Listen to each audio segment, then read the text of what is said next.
एक मुलाकात ऐसी शख्सियतों के साथ जिन्होंने दिया है अपने जीवन को एक नया मुकाम।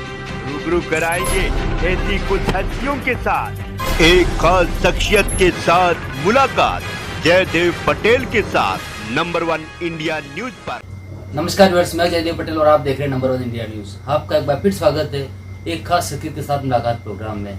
आज हम बात करेंगे अबू आजमी के औरंगजेब के तारीख वाले बयान को लेकर देश में जो सियासत चल रही है, आखिर इसके क्या मायने, और इसी के साथ साथ में जिस प्रकार से मायावती ने पहले भतीजे को और उसके बाद अब भाई को कहीं न कहीं जो पार्टी के जो पद से वो सारे वापस ले लिए हैं, तो क्या बसपा जो है वो कुछ बड़ा करने जा रही है? इन्हीं दामों पर बात करने के लिए हमारे साथ खास सम्मान राजनीतिक विशेषज्ञ संजय उनियाल।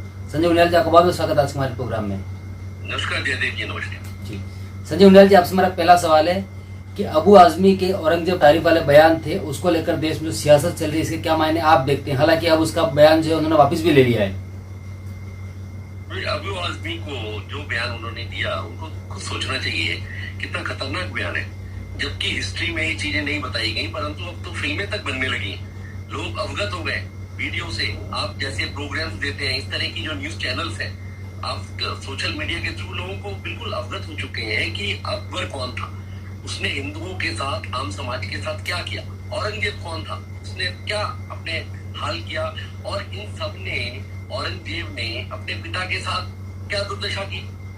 और इसके पिता ने एक बार इसको बोला कि भाई तुझे तो ऐसी धरती पर हमने कब्जा कर रखा है जिस धरती पर लोग अपने पिता और अपने पितरों के मरने के बाद भी उनको खाना खिलाते हैं, और तू मुझे जो है इतनी गर्मी में भी एक गिलास पूरा पानी नहीं देता, नाप के देता है।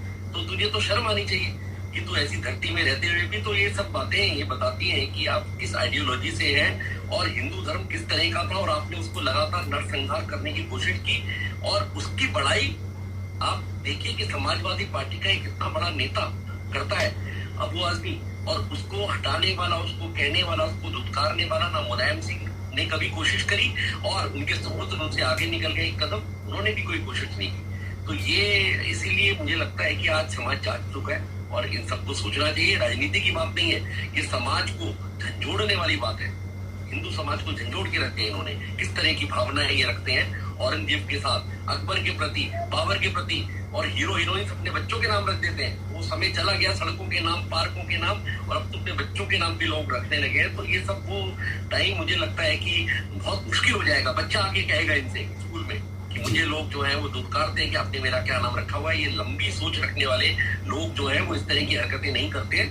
मैं तो एक बात और कहता हूँ जयदेव, कि पाकिस्तान की बड़ाई करना शायद फिर भी एक तरह से हो सकता है कि थोड़ा बहुत उनके लिए सॉफ्ट कॉर्नर रखा जा सकता है, जबकि बिल्कुल नहीं रखना चाहिए। परंतु जब हम औरंगजेब की, जब अकबर की, जब बाबर की बड़ाई करते हैं, उसके लिए स्टैंड लेते हैं, तो आप, मुझे लगता है कि उस टाइम आपको सोचना चाहिए कि आप कितनी खतरनाक काम कर रहे हैं। आप एक कौम के साथ खड़े हो, आप इस देश के प्रति, देश के लोगों के प्रति, मेजोरिटी के प्रति, हिंदू धर्म के प्रति आपका कोई भी भाव नहीं है, जिनसे कि आप खा कमा रहे हो, जिनके थ्रू आप वोट लेते हो, जिनके थ्रू आपकी रोजी रोटी चल रही है, अड़ोस पड़ोस में जिनके साथ सौहार्दता की वजह से आप आज इतनी जनरेशन आपकी चल रही है, जबकि आप कन्वर्टेड हो, सबको पता है कि आप कन्वर्टेड है, फिर भी आप जो इस तरह की हरकतें करते हैं। जी संजय उनियाल जी, अगर हम बात करते हैं तो रमजान में हिंदू और कहीं न कहीं होली पर मुसलमानों का जो बहिष्कार किया जा रहा है, इसके क्या मायने आप देखते हैं?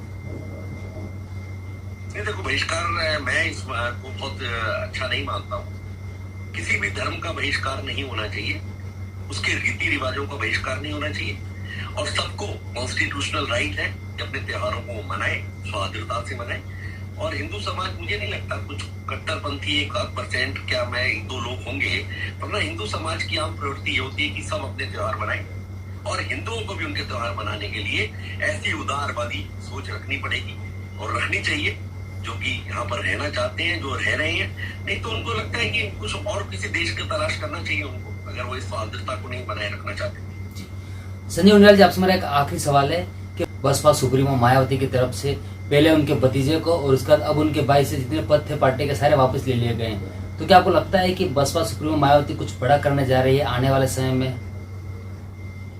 मायावती जी काफी समय से कुछ ज्यादा पॉलिटिक्स में नहीं कर पा रही है, तो उनके मंशा क्या है ये मायावती जी बता पाएंगी। और ये जो एक मुझे लगता है कि सिंगल व्यक्ति की जो पार्टी होती है, जिसका तत्व, जिसका एपिसेंटर, जिसका कॉन्क्लेव, जिसका कॉर्टेक्स सिंगल होता है, एक ही व्यक्ति के आसपास घूमा करता है, उसका बहुत ज्यादा लाइफ नहीं रहती है। और बाकी पार्टियों की तरफ भी मैं इशारा कर रहा हूँ, 2 साल, 10 साल, 15 साल, 20 साल, तो इस तरह से सारी पार्टियां बहुत लंबे नहीं चल पाती हैं। तो ये क्या करना चाह रही हैं और आप क्या इशारा करना चाह रहे हैं, और भारतवर्ष के लोग आपके इशारे को बहुत भली बातें समझ रहे होंगे, पर मुझे लग रहा है कि हमें वेट एंड वॉच करना चाहिए। सनी उनियाल जी, आपने हमारे लिए समय निकाला, उसके लिए आपका बहुत बहुत धन्यवाद। नमस्कार, धन्यवाद।